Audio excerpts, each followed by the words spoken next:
So, hello everyone, and welcome to this weekly session that we conduct, Ask AuxEn Anything. And as you know, that this is an online platform for civil structural engineers to interact with us and ask their doubts or queries that they may have related to any RCC steel design concept or any project that they are doing or construction site related queries. So, this is the 64th such episode that we are conducting. And let us begin by taking the uh, questions for this week. So, I'll start by taking the uh, questions from the Google form, and then we will take the queries from the email and live audience. Okay. So, let's start, and I'll just share my screen.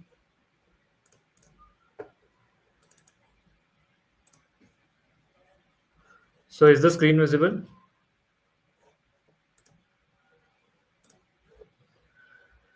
All right. So this week's first query has been asked by Manem Naveen, M. Naveen, and he's from Bengaluru, and he's a working professional.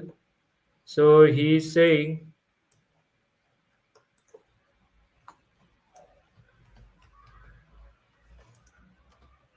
I have two questions for crack width calculations in beams. Do we need to prepare an Excel sheet for three different locations? I understood the example problem. Okay, so what he's basically trying to ask is that let's say if you have this beam and these are your bars, this is your neutral axis, let's say. Then in one of the terms, there is that ACR distance term, isn't it? And ACR, or what is it called as? And that distance is, I think, from the extreme tension fiber, if I remember it correctly. So that ACR distance may change for different bar locations. So if you have bar placement at the corner, your ACR distance will have some other value. If your bar placement is in the middle, your ACR might have a different value. If your bar placement is in second layer, that ACR term may have a different value. So that ACR term changes with the bar location. That is the reason why he's asking that whether we need to go for different uh, different Excel sheets, let's say for different bar locations. So ideally, yes, uh, you would need different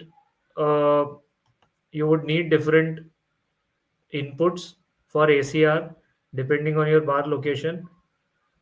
So either you can, if you want to make an Excel sheet for which is applicable for all the different bar locations, then either you put ACR as an input instead of your Excel sheet calculating it, or then make Excel sheet which is able to include all the possible different positions, and it is able to include the different ACRs for those different bar locations. So you can do that if you want to keep it simple, and still if you want to include all the possible bar locations, then you just put ACR as an input in the Excel sheet. So that way you will not need to prepare an Excel sheet for three different locations. Even one Excel sheet will do. Or then you can have the input for bar location. Ask this input for bar location from the user. You may use a drop down menu for this, and once the user chooses a particular bar location, okay, then depending on this input, you can link the formula for ACR over here. So in one Excel sheet itself, you would be able to sort of incorporate all the possible bar locations. Okay. His next question is, I understood the example problem. He's talking about the example problem given in book by Professor Pillai Menon for crack width calculation, but I'm not able to follow the exact derivation of strain formulae. See the strain formulae given, I think they call it as the epsilon cm or epsilon m or whatever. So those have been taken in the Indian standard as per the British code. So from the British code they have taken it, and it includes the concept for strain hardening also. Okay, and it's an empirical formula, and they have given how they have derived this. So the epsilon m formula, even if you do not understand, it's fine, because uh, it has been derived on the basis of some assumptions. So this epsilon formula, if you don't understand, it's okay, no problem. All right. This second term that you see, that has been derived on the basis of this assumption, strain hardening. And if you do not understand epsilon m derivation, it's okay, no problem. It's not really necessary. Okay, as long as you are able to find out the epsilon m and thereby calculate the crack width, it is sufficient for you as a practicing engineer. Clear? Okay. Then this was Mr. Naveen with his queries. Next set of queries have been asked by Mr. Rais Bhatt from Srinagar. He is a working professional, and he is saying, let me just copy. It's a long query, so let us see what he is trying to ask.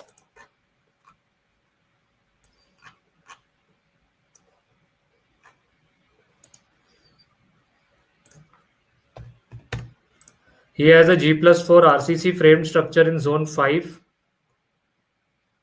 In the ground floor, few columns in interior are failing for the interaction, that is the axial force moment interaction. Then he is saying, consider this column size. This is the AST he has provided. This is the PU at the ultimate combination. Uh, if you look at the short column capacity, the capacity is 4100. As per my interest, it is okay.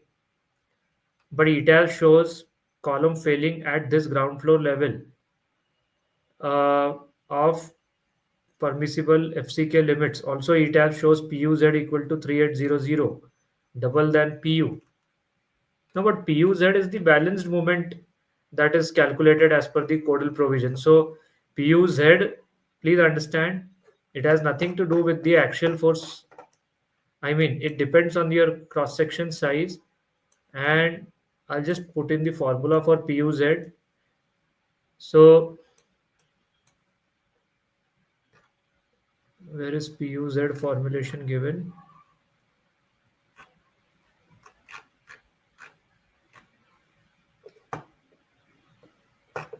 Just a minute, I'm just looking for PUZ.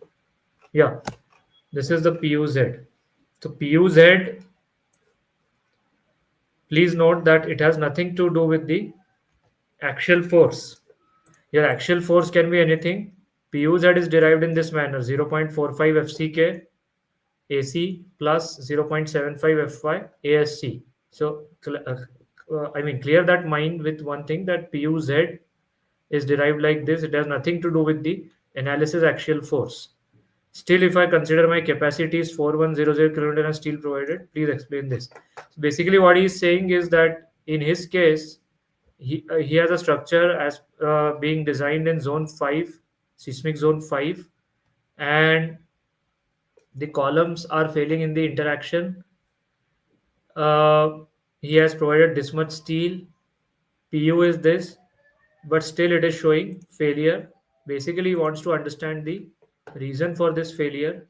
So he had also shared the images from his ETABS model, and the reason is quite clearly given in the ETABS file itself. So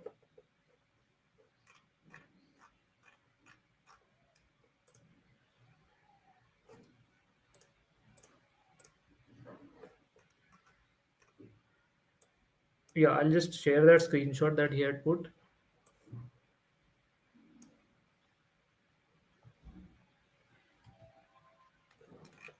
So reason is given in this ETABS check itself, and that reason is that your column factored axial load.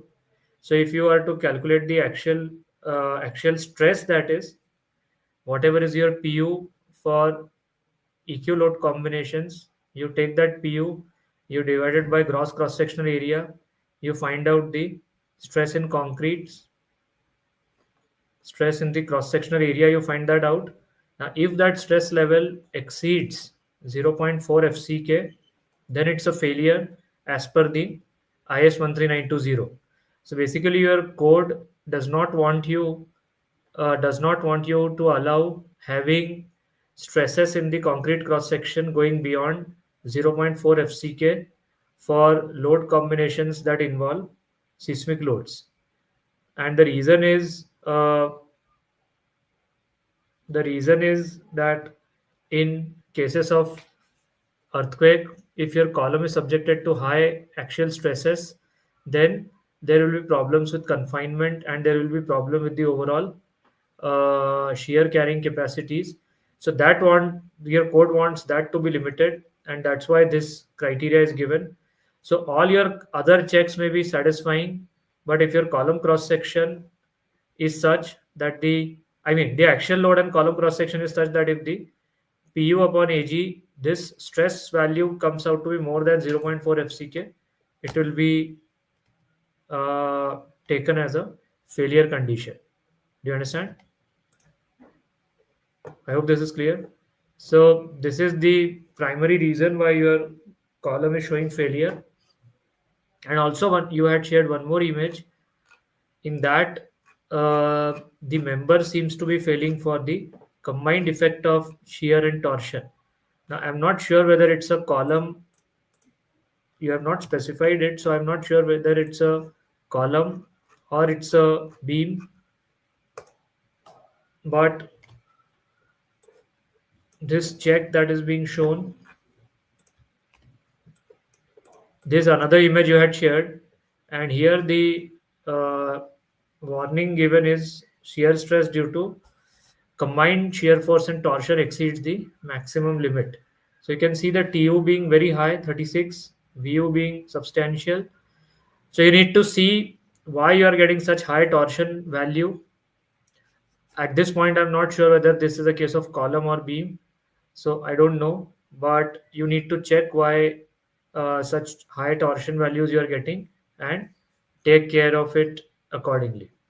So I hope the reason for failure is clear. It has nothing to do with your axial force and what is the ultimate axial force and whatever. It is about the axial stresses that need to be managed.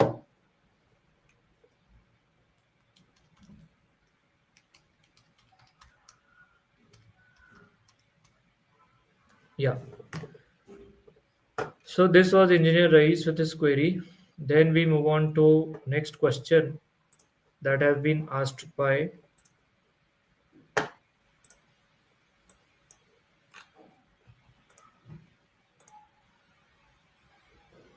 Mr. Rohit Kashyap. He is asking,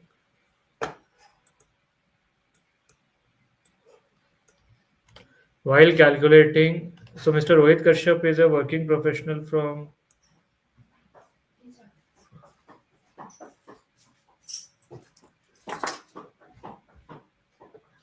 he's a working professional from Guwahati, and what he's saying is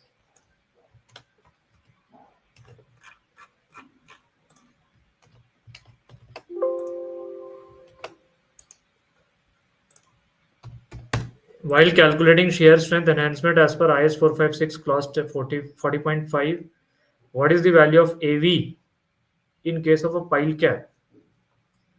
Is it the distance from column face to pile center or critical distance to pile center? What does this mean? No, see, so if your pile is this, and if your pile cap is like this, let's say, and this is your column. Now, generally, we will check the critical section for pile cap if I am supposed to check the shear in the vicinity of pile in my pile cap. the critical section is taken as d by 2 distance from the face of pile, even for one way shear. So generally for one way shear we take it at d distance, but here it is to be taken as d by 2 distance away. So if you are going to take d by 2 distance away, then you check your shear, and then I think shear enhancement should not be applied in this case. You just go to d by 2 distance and check it for the depth, and for this depth you find out the permissible shear. So here you should not use the you should not be using the enhancement thing, because for piles they are saying that the critical section itself has to be taken at d by 2 distance away. It's clearly given in the code. So then you do not take any enhancement further. Check at dy 2 distance and ensure that your depth is satisfied. Okay. If you are going to check for the shears in the vicinity of column, then you check at d distance away from the face of column in the pile cap, where d in either cases is the effective depth of pile cap. Clear? Okay. So this was Engineer Rohit with his query. Then we have the next query from Engineer Raghu. He is asking,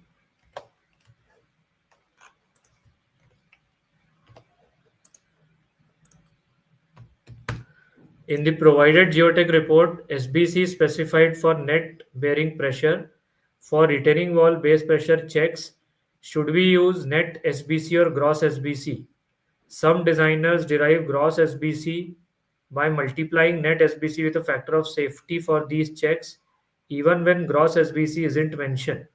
How technically valid is this approach? See, the concept is very clear. If you are, let's say, this is your cantilever retaining wall, and this is your ground level. Now, if you are adding the overburden pressure, if you are adding this overburden pressure, just understand this concept, and I think your doubt will be you will be satisfied that if you are having this overburden pressure included in your bearing pressure calculations, so if you have, let's say, whatever was the bearing pressure, let's say there is some heel toe whatever, and then there is some lateral load, and because of this there are some pressures over here and this.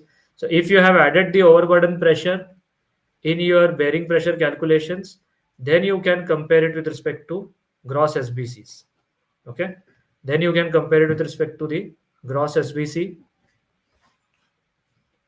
And if you have, if you are not adding the overburden pressure in your calculations, then you just check it with respect to the net SBC. Okay, so this is the simple thing to keep in mind. If if overburden pressure is included, overburden pressure is included in your calculations, then consider gross SBC. Otherwise, do not consider gross SBC. Some designers derive gross SBC by multiplying net SBC with a factor of safety. No, that is not how it should be done.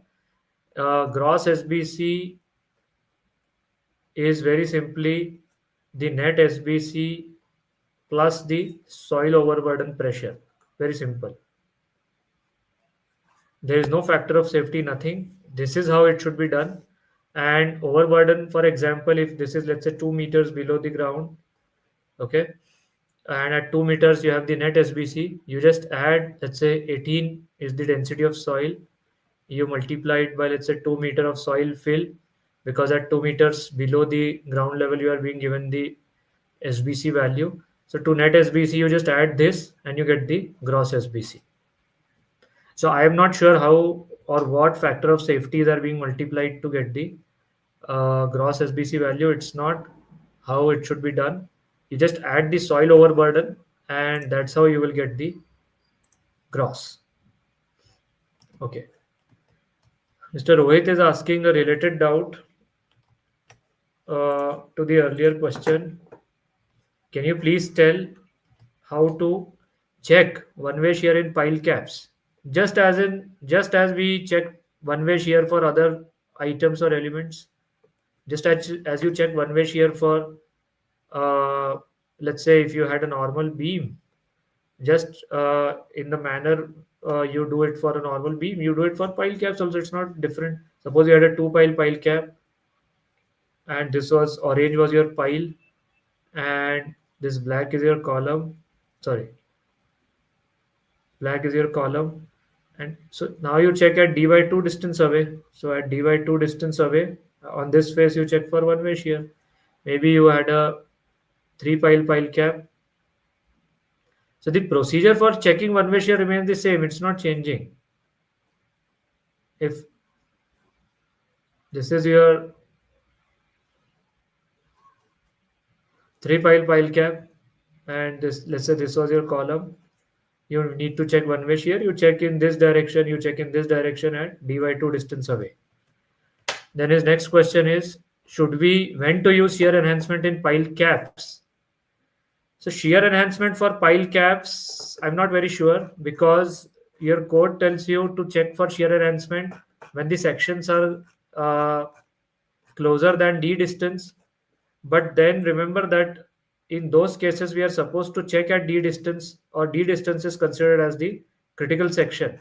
In case of pile caps, are we supposed to check for any shear enhancement, or are we supposed to include any shear enhancement? I'm not sure, because anyway we are asked to check at d by 2 distance away. So at this point in time, I'm not sure whether that shear enhancement should be taken. Okay, is it clear? See, the code says shear failures at sections of beams and cantilevers. So it's using the word beams and cantilevers. It's not using the word as slabs or one-way slabs or two-way slabs. So I'm not sure if shear enhancement should be taken. Okay. Mr. Rohit is asking, is there any codal provision where it's set to check shear at d by 2 for pile caps? Yes. It is given in IS 2911, if I remember correctly, part 1, section 2. It is given in IS 2911, part 1, section 2. And I think somewhere in 456 also someone was telling me, although I do not remember the clause, but it is given. This d by 2 thing is given. And even in the ACI code, it is given. In the ACI 318, because we are doing a course currently on the American code design, RCC design, over there also it's given. Okay. Yes.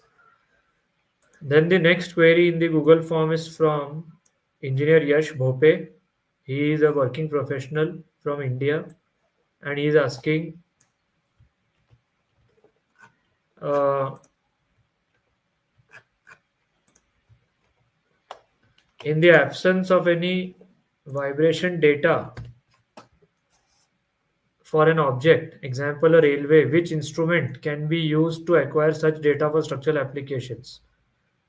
I'm not sure, but it has to be something like a seismograph, because seismograph is the one instrument which measures the vibrations, ground vibrations. And those ground vibrations may be due to a railway track nearby, or it may be due to actual ground acceleration, ground vibration. So I think it has to be something like a seismograph or accelerometer, or some not yeah, something like an accelerometer or seismograph. But I'm not sure if such an instrument is easily available and can be installed uh, so easily. So I'm not sure about that. But yeah, this is what I think can be used. So these were the queries from the Google form.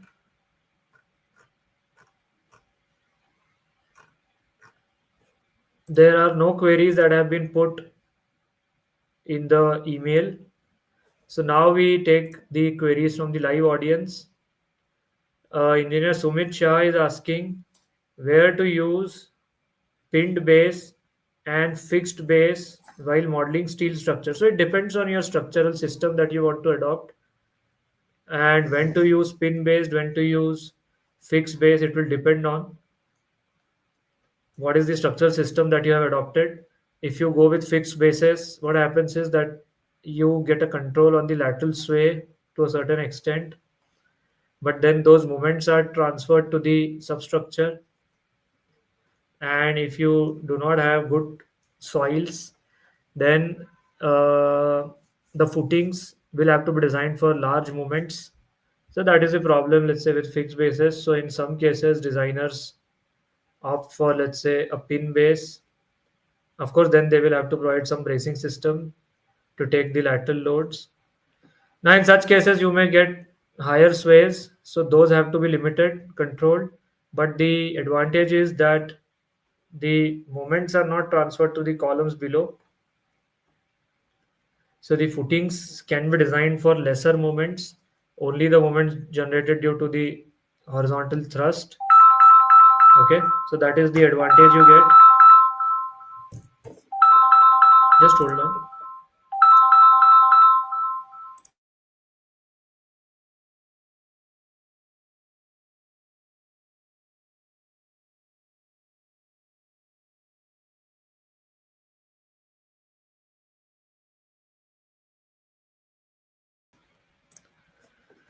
So this decision on fix and pin has to be taken on those aspects. What is your structural system? How you are going to manage your sways? Whether having pin conditions, does it add to instability? That also needs to be looked into. So all these decisions, or let's say all these points, have to be considered before taking any decision on the type of support that you would like to have. There is next question is, can we use pinned based in moment frame? No, then it does not remain a moment frame. A moment frame has to have rigidly connected beams and columns and rigidly connected column and base connection. All right. Yeah. So this was Engineer Sumit Shah, and we do not have any other query from our live audience. Yeah. So we have taken all the queries from the live audience. We have taken all the queries from the uh, Google form, and there are no further queries on the email also. So I'll wait for a couple of minutes. If anyone has any query, we'll take them. Otherwise, we will close today's session.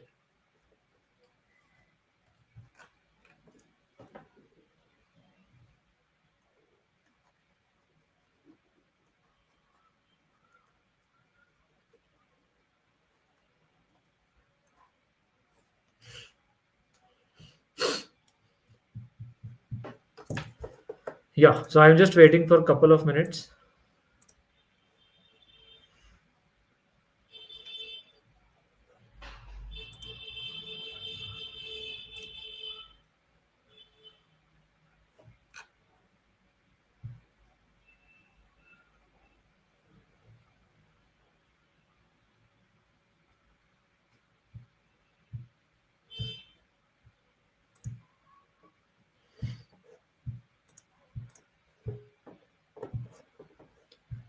So you know that throughout the week, the Google form remains the same, where you can put in your queries.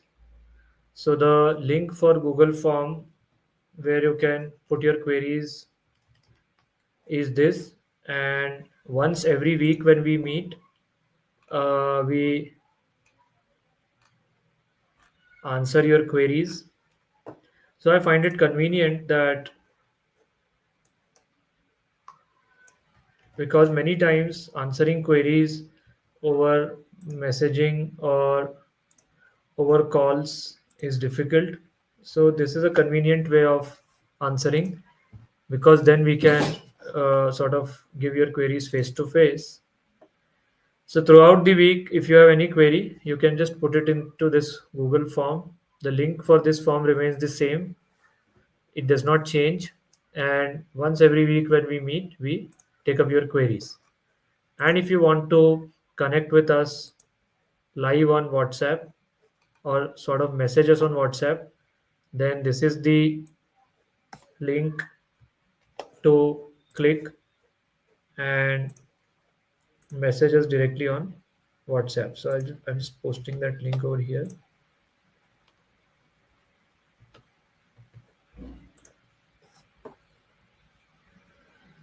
So this is the link for WhatsApp.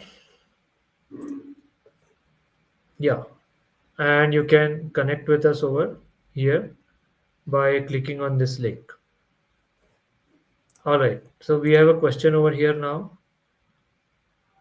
Ashwin Govind UP4MZ is asking, providing top reinforcement and isolated footings. What is the reason? See, if you have a if the depth of footing is greater than a certain minimum depth, then we may be required to provide top reinforcement and isolated footings. For example, our IS code sets that depth at 1000 mm, if I remember correctly. So beyond 1000 mm, if you have a footing, you are supposed to provide top and side face reinforcement uh, at 360 mm square per meter, distributed in both directions. So that might be one of the reasons when you are required to provide top reinforcement and isolated footings. Another of the reason could be that if your footing is subjected to uplifts, and let's say a portion of your footing is going to lose contact with the soil, then some designers, what they like to do is that, let's say, this this portion of your soil sorry this portion of your footing left contact with the soil. So now some designers, what they like to do, that because it has left contact with soil and because it is being acted upon by the soil overburden pressure, they would calculate some cantilevering moment for this portion, and the reinforcement worked out in such cases, they like to provide it at the top. So that is another reason why you may be required to provide top reinforcement and isolated footings. Another reason when we like to provide top reinforcement in isolated footings is if your columns are subjected to heavy tensile uplifts, and in order to, let's say, hold your column reinforcement properly, some designers like to provide top reinforcement so that that uplifting tension force may be better resisted by these uh, footing reinforcement, bottom and top. So in under such circumstances, top reinforcement may be provided in isolated footings. Okay. All right.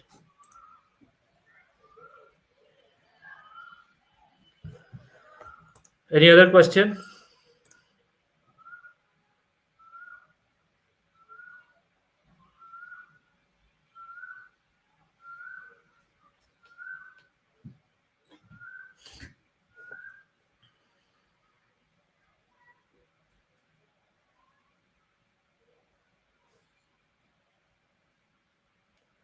So I think there is no. Oh, there is one more query. Whether it's necessary to model plinth beam. Yeah, I mean, why you do not want to model it? You should model it. So are you saying that do I need to provide soil supports to plinth beam? That would have been a better question. That should I provide soil supports to plinth beam? That would have been a better question, but yeah, it is. You should model your plinth beam. Why not?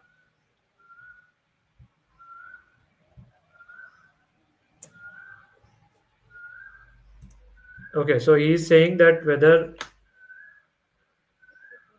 we should apply soil springs to plinth beams. Yeah, that would be more accurate to model the plinth beams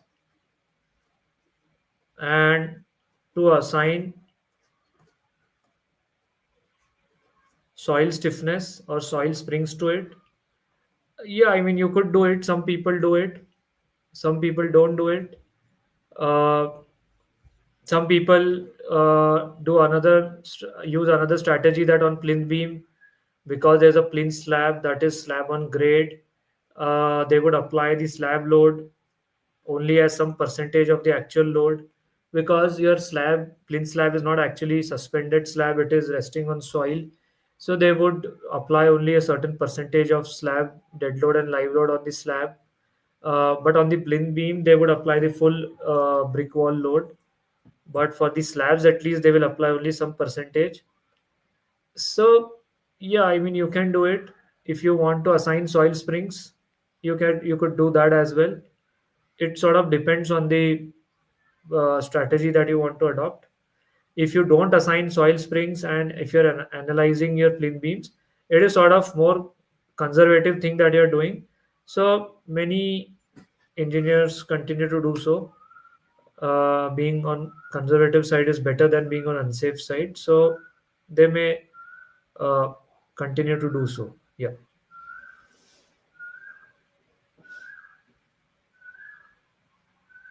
Okay.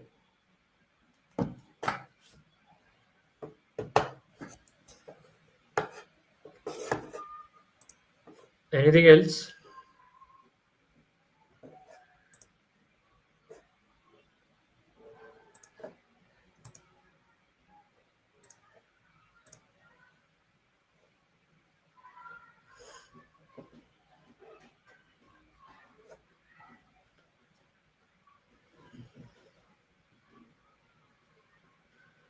Okay then. So we close today's session. Thank you very much for joining, and you can connect with us on WhatsApp through this link. I think that's all for this session, and have a good time this week. And we will see you next weekend with more set of queries and further discussions. So that's all. Thank you, and thank you for joining. Have a good time ahead. Bye bye.